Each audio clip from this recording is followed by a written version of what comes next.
If you liked Hidden Figures, may I suggest reading Overnight Code, The Life of Raye Montage, the woman who revolutionized naval engineering by Paige Bowers and David Montague. It's the biography of a black woman who was the first naval engineer to design a ship by computer.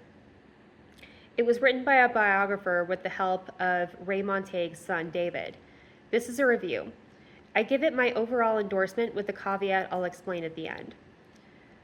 Raye Montague was born in Little Rock, Arkansas before World War II.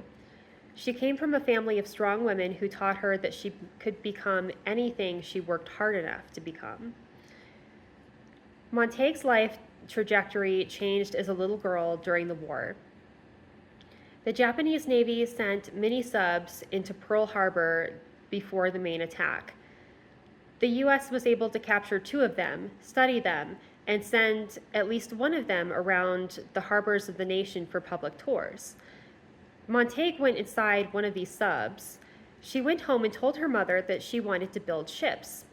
Her mother was realistic with her about how hard that would be to achieve as a black girl, but told her she'd support her. Montague never changed her mind. Due to her race and gender during segregation, Montague faced many obstacles in gaining a grade school and university education. I won't go into all of them because you should read the book. One of those difficulties was not being allowed to get an engineering degree. She was only allowed to pursue a business degree. She had to learn engineering on the job after being hired by the Navy. She entered the Navy as a low-level employee, but rose through the ranks due to a willingness to work harder and smarter than everyone else, a political savvy when it came to standing up for herself, and a few bosses who sometimes protected her from some of the racism and sexism, which could have kept her from doing her job. And an example of working harder than everyone else is when she bought a car and taught herself to drive so that she could volunteer to take the night shift that no one else wanted. She wasn't allowed to work alone at night, and since no one else was willing to work with her at night, she brought her family to work with her.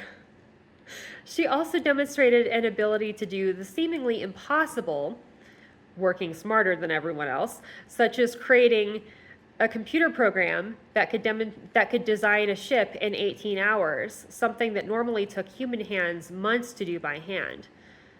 When someone tried to get her fired, she was good at proving to the right people that he was acting maliciously.